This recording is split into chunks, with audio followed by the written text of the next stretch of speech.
بالله من شرور أنفسنا ومن سيئات أعمالنا من يهد الله فلا مضل له ومن يضلل فلا هادي له أشهد أن لا إله إلا الله وأشهد أن محمدا رسول الله اللهم صل على محمد وعلى آل سيدنا محمد. Majelis syukur rahimahumullah, saya kita panjatkan puji dan syukur, rasa syukur yang paling besar bagi kita pada hari ini. Wajah, kepala dan badan kita rukuhkan, kita sujudkan semata-mata karena kita taat kepada Allah. Dan ini salah satu bukti bahwa kita adalah orang-orang yang sangat mengedepankan tentang keimanan ketakwaan, sehingga ketakwaan ini menimbulkan kesolehan, dan kesolehan itulah aset yang paling pokok untuk kita lakukan, karena kompetensi manusia itu dilengkapi dengan iman, Islam, dan ihsan. Mudah-mudahan ihsan inilah sebagai sebuah referensi bagi kita untuk kita senantiasa melakukan kebaikan. Ikhwan rahimahumullah, hari ini saya membawa tema walaupun dalam waktu yang singkat tentang agama itu nasihat. Adinun nasihat. Buat siapa? Liman? Ya Rasulullah, lillah wa kitabillah wa li Rasulillah. Ternyata agama ini adalah sebuah nasihat, bukan saja untuk Allah tapi juga dari Allah. Karena semua perilaku yang kita dapatkan, semua kita fenomena yang ada di dalam ini sebuah adalah nasihat-nasihat Allah. Nasihat bisa berupa dalam bentuk kalimat, nasihat bisa saja dalam bentuk yang lain. Tapi pada dasarnya semua nasihat itu pasti berujung pada kebaikan. Nah, kebaikan itulah yang kita coba cari. Merujuk pada syarah hadis Arba'in di hadis yang ke-7, maka ada nasihat itu adalah sekumpulan kalimat, sekumpulan kata yang ditujukan untuk bisa memberi pengaruh kepada pihak lain, sehingga pihak lain itu apa yang menjadi tujuan si pemberi nasihat itu akan sampai kepadanya. Nah, salah satu di antaranya adalah ta'awanu 'alal birri wa taqwa wa la ta'awanu 'alal ismi wal 'udwan. Saya tadi baca di rakaat pertama berkaitan dengan surat Al-Maidah ayat kedua. Itu juga termasuk nasihat Allah. Nasihat Allah dalam bentuk kata ataupun dalam bentuk kalimat atau dalam bentuk ayat Allah. Ta'awanu 'alal birri wat taqwa wa la ta'awanu 'alal itsmi wal 'udwan. Di situ kita diperintahkan atau diingatkan untuk kita senantiasa berbuat kebaikan dan jangan kau tinggalkan dan jangan kau lakukan dosa dan pertengkaran. Dosa itu adalah salah satu bentuk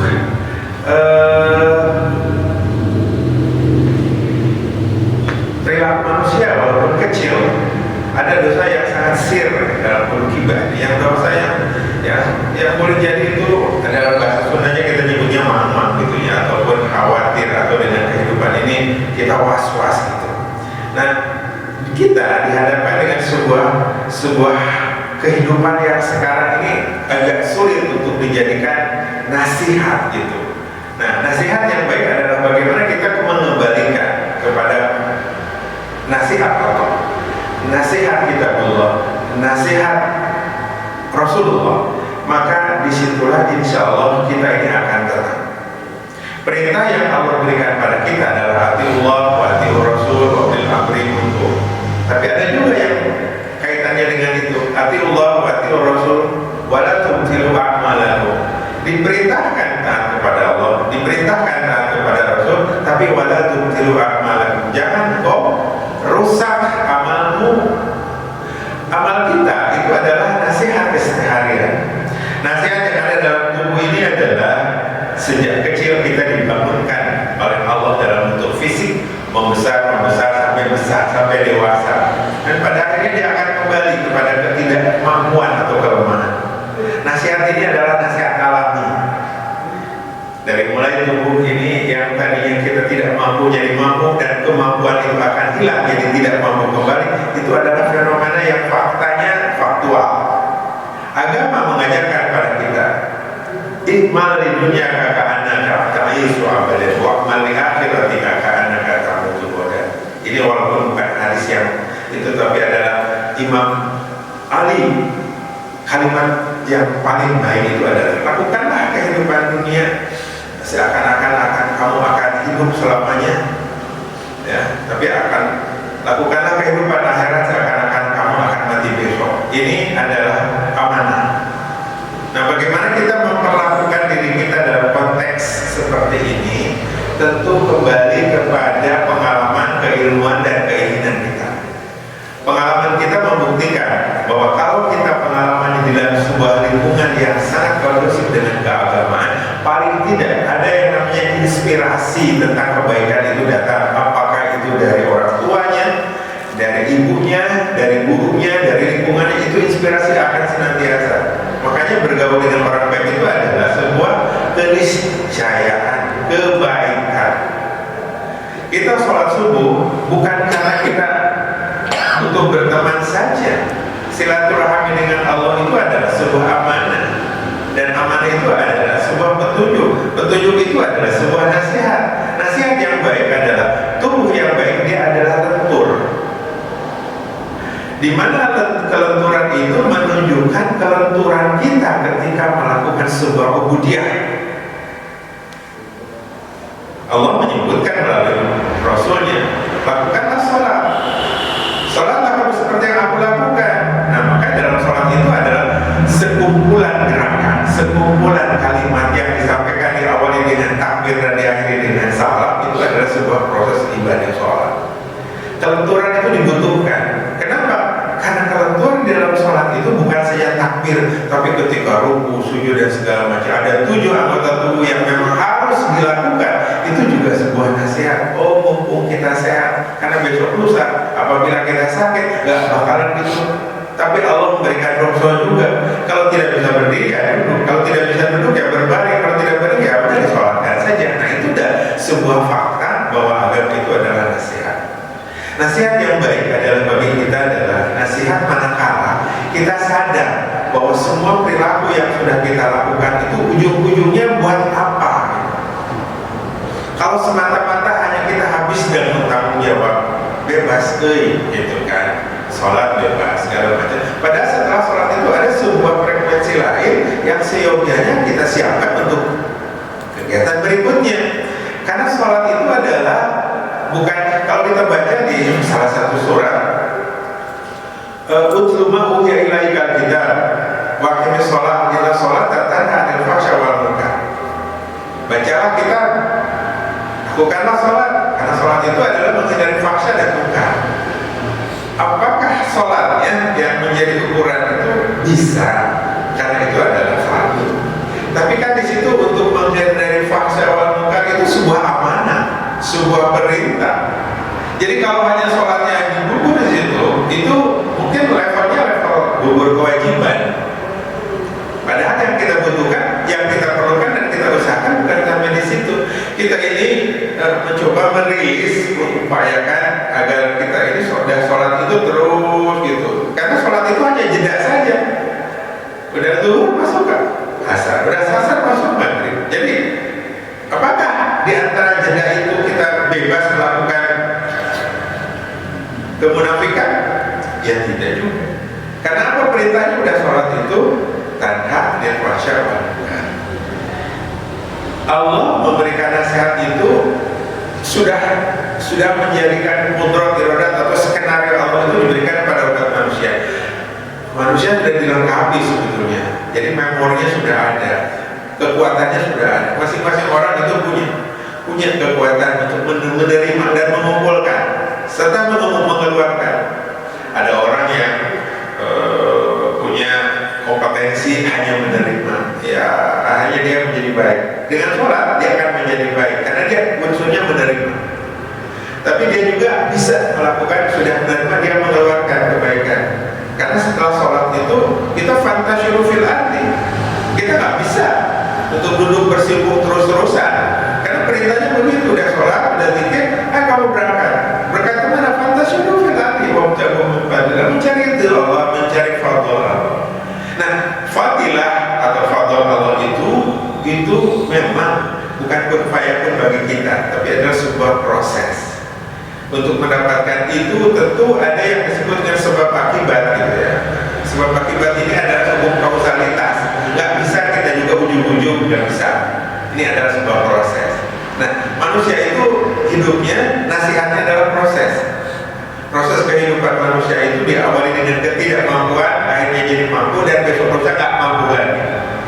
Kita ketika lahir ditolong, ketika besar menolong, ketika mati ditolong. Dan ini adalah sebuah paradigma kehidupan.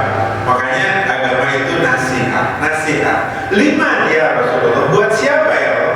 Pada dasarnya buat Allah, artinya bukan buat Allah kita melakukan buat Allah, tapi Allah memberikan referensi kepada kita melalui kitabnya, melalui malaikatnya, melalui rasulnya, melalui kitabnya, melalui segalanya.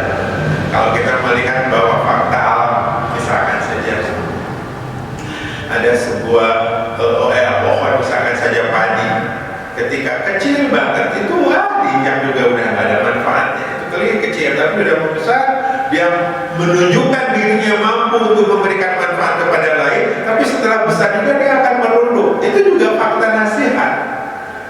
Nasihat itu tidak selamanya dalam bentuk kata, selamanya itu bisa saja. Karena ayat Allah itu ada yang namanya qauliyah, ada yang namanya qauniyah. Nah, kalau qauliyah itu sekumpulan ayat di dalam Al-Qur'an 114 ayat surat itu adalah sekumpulan surat. Tapi ada juga yang qauniyah, yang fakta di dalam lapangannya seperti itu. Kalau kita mau menikmati, sekaligus mau memikirkan, sekaligus kita mau memahami, itu resiko dan akibatnya akan banyak. Salah satu contoh, mungkin kita mempelajari tubuh ini hanya sebatas pagi-pagi dimandiin, tubuh itu dibersihkan, kemudian sore mandi lagi, cuma sebatas itulah. Tapi bagi orang yang mengerti tentang mandi, dia akan masuk pada dunia bagaimana itu kebersihan dilakukan. Dia menciptakan pikirannya untuk membuat sabun, dia menciptakan untuk membuat sampo. Akhirnya apa? Nah, dari situ kehidupannya akan muncul. Bagi seorang pengamat peneliti, dia sekolahnya mungkin di kedokteran. Awalnya dia cuma meneliti kulit, tapi pada akhirnya adalah dia ahli jadi kulit. Terus disampaikan, terus dipelajari. Jadi Allah itu ilmunya sangat luas, nasihatnya sangat banyak, bergantung pada kita untuk menyikapi dan mensiasatinya. Jadi kalau ilmu Allah yang diteleman, dicari itu sampai nggak bakalan sampai kepada dasarnya. Allah itu ma'alim, ma'ilmunya. Innal ladzina amanu wa 'amilus sholihati kanat lahum jannatul firdausi nuzula khalidina fiha la yabghuna anha hiwala. Qul law kana al-bahru midadan li kalimati rabbi lanafida al-bahru qabla an tanfada kalimatu rabbi walau ji'na bimithlihi madada. Bayangkan Allah itu menentang manusia. Seandainya engkau mau mensyukuri nikmat Allah, engkau tuliskan nikmat Allah dari mulai sekecil apapun sampai sebesar, dengan menggunakan tinta yang ada di lautan sampai di tanah, nggak bakalan mungkin kamu bisa menuliskan nikmat Allah. Nikmat Allah yang ada pada tubuh ini, postur ini, Allah memberikan satu bentuk yang lurus begitu, yang tegak gitu, dengan atribut yang ada. Kalau orang muda disebut handsome, segalanya cantik, menarik, segala macam, itu adalah fakta. Dia menikmati tubuh yang indah itu, sekaligus dia mensyukurinya, maka dia akan berubah. Ada di sini kelompok untuk menaikkan badan ini menjadi bodybuilding atau bodybuilder, orang yang menemukan badannya menjadi lebih baik, langsung menjadi mendapatkan iklan makanan ataupun vitamin yang bagus, kemudian dia menjadi sosok manusia. Jadi untuk mencari nikmat Allah di muka bumi itu banyak hal dan banyak cara. Seringkali kita hanya putus karena kita menggunakan kalimat "Atudah, saya tidak mampu, atudah." Nah, ini kalimat yang sangat destruktif, yang menghancurkan niat atau visi manusia. Padahal Allah memberikan nasihat, terbukalah di muka bumi. Kalau misalkan saya baca di surat Al-Mulk gitu ya, "Waladzi ja'alakumul arda zalulan famshu fi manakibiha wa kulu min rizqihi wa ilaihin nusyur." Itu bayangkan Allah itu membuat bumi itu untuk mudah dilalui gitu.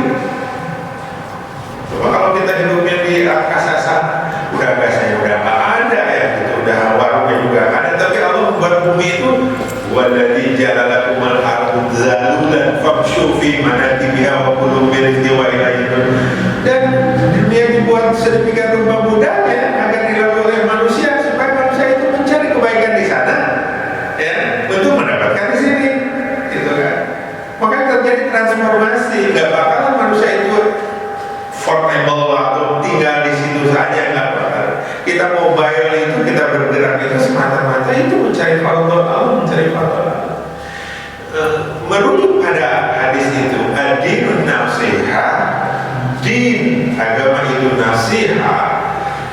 nasihat itu sangat tidak berbatas. Makanya orang yang mau mencari nasihat Allah itu, dia punya inspirasi bagus, dia punya kreativitas yang bagus, dia akan keluar dari zona tidak nyaman menjadi zona aman. Tidak nyaman, orang misalkan fukoro wal masakin, fakir miskin, tapi dia tidak keluar dari zona yang sangat sulit itu, ya begitu terus. Tapi dari kefakiran, kemiskinan, dia mau jauh mencari sesuatu yang tidak dilakukan orang lain, maka plastik yang ada di jalan dia kumpulkan, karton dia kumpulkan. Itu kan barang-barang relatif yang paling bawah ya, kumpulkan.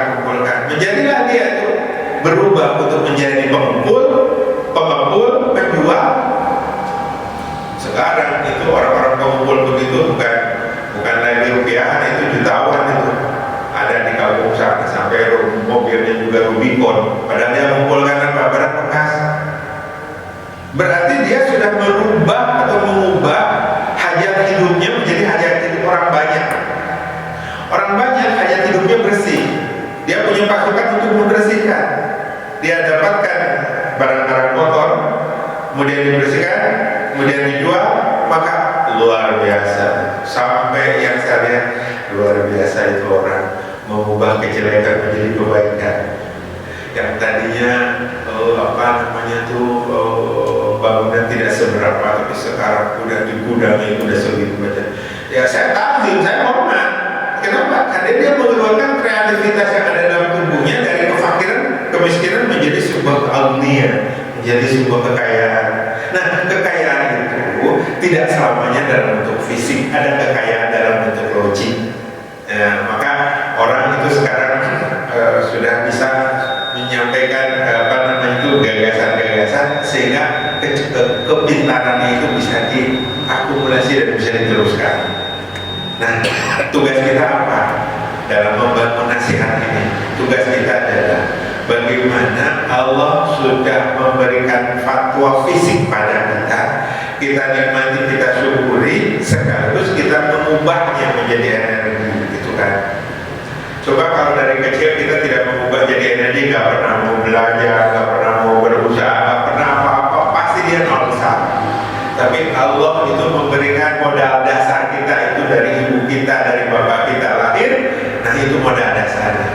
Modal dasarnya sudah dibekali dengan azan dan iqamah, maka di situ hayya 'alas shalah, hayya 'alal falah, terus gitu sampai sekarang. Maka bekal kita insya Allah akan menjadi sebuah fakta bahwa kita termasuk orang yang mengikuti nasihat Allah melalui Rasulnya tadi, melalui agama Islam. Adinun nasihat, tidak selamanya kepala yang sombong ini terus di atas, sesekali dia tersungkur di muka bumi ini. Itu tanda bahwa kita itu mempunyai fleksibilitas kehidupan. Makanya kita tidak boleh abai dengan agama yang kita miliki. Agama itu begitu luasnya sehingga kita bisa mencari peluang dari sisi mana kita. Makanya agama mengajarkan kepada kita, orang-orang pintar mengajarkan kita, aliman, apakah kamu orang yang berilmu? Lakukan pengajaran buat orang lain agar orang lain bisa mampu. Auto ta'aliman, atau mau jadi murid, jadilah murid yang baik karena besok akan menjadi orang yang lebih baik. Auto ta'aliman, atau si pendengar, karena pendengar itu kupingnya dimanfaatkan. Bagaimana orang yang punya kuping tidak mampu untuk membuat kuping ini menjadi mendengar Allah? Ada orang sekarang itu ya kupingnya ada tapi budaknya keterlaluan gitu kan. Ada. Kenapa? Karena kupingnya tidak diberikan taufik hidayah Allah. Kupingnya ada tapi tidak mendengar. Makanya Al-Quran menyebutkan kamu diberi mulut tidak digunakan dengan kebaikan, kamu diberi mata tidak digunakan dengan mata, kamu diberi kuping tidak mendengar, apalagi kamu diberi hati tidak dimanfaatkan hatimu untuk tawakal kepada Allah. Nauzubillah. Oleh sebab itu saya mengajak, walaupun hadis ini baru sepenggal saya sampaikan, karena di situ adalah liman ya Rasulullah, buat siapa nasihat agama itu ya Allah? Liman buat siapa? Tetapi Allah menjawabnya, Rasulullah mengajarkan padakan ilallah, ila kitabillah, ila rasulillah, waliman lil muslimin wa amatihim. Itu ada 5 di situ, ada 5. Tapi saya baru sampai mungkin hanya 1 atau 2, dan kedepannya saya bisa menyampaikan lebih. sekedar informasi, tapi lebih melihat bahwa fenomena Allah mengajarkan pada Rasul itu sebetulnya fisikal, bisa difisikkan, gitu, bisa dijabarkan, gitu. Bukan sebuah ilusi, gitu ya. Bahwa hadis itu bukan ilusi, hadis itu adalah fakta, karena Rasul itu mengajarkannya hampir semuanya, kehidupannya itu adalah hadis. Karena hadis itu tidak selamanya diucapkan, ada qauliyah, ada fi'liyah, ada takririah. Nah, takririah itulah yang seringkali Allah melalui Rasulnya itu memberi contoh yang tidak kebayang dengan kita. Itu selamanya Rasul itu berkata bukan karena jiwanya, bukan karena nafsunya, tapi karena Allah memberikan perintah, Allah memberikan wahyu, Allah memberikan inspirasi. Semua Rasul itu pasti benarnya karena Allah menuntut. Akhirnya saya mohon pada Allah, mudah-mudahan saja bukan saja saya sebagai pembicara ini untuk mendapat nasihat, tapi kita semua itu nasihatnya itu adalah untuk mengubah. Saya menggunakan kata mengubah, bukan merubah. Merubah itu khawatir bisa jadi binatang, gitu ya. Jadi kalau mengubah, berubahnya kita menjadi sosok yang lebih baik di hadapan Allah, itu menjadi tujuan. Tujuan kita bukan manusia, tujuan kita di mata Allah itu menjadi orang yang terbaik. Karena perintahnya sangat simpel sih, sangat simpel. Kalau di ujung setelah surat ayat kursi itu ada namanya Allah tidak memaksa masuk agama. Masuk pada Islam, kecuali kita Islamnya itu memang sudah tadi disampaikan, Islam itu adalah pilihan Allah yang ditentukan, bukan sekarang, sejak awal itu Islam. Mudah-mudahan kita juga sampai mati juga Islam, dan Islam kita itu bukan Islam KTP semata, tetapi Islam yang betul-betul mengucap ke bumi sebagai orang yang menerima ajaran Allah melalui Rasulnya, dan kita mengukur ke langit sebagai sebuah pribadi yang amalannya Allah terima, dan gilirannya kita ini adalah orang-orang yang berharap Allah berikan kami semua la tuzigh qulubana ba'da idh hadaitana wa hab lana min ladunka rahmah innaka antal wahhab. Tapi ada yang kedua, Rabbana innaka jami'un nasi liyaumin la raiba fihi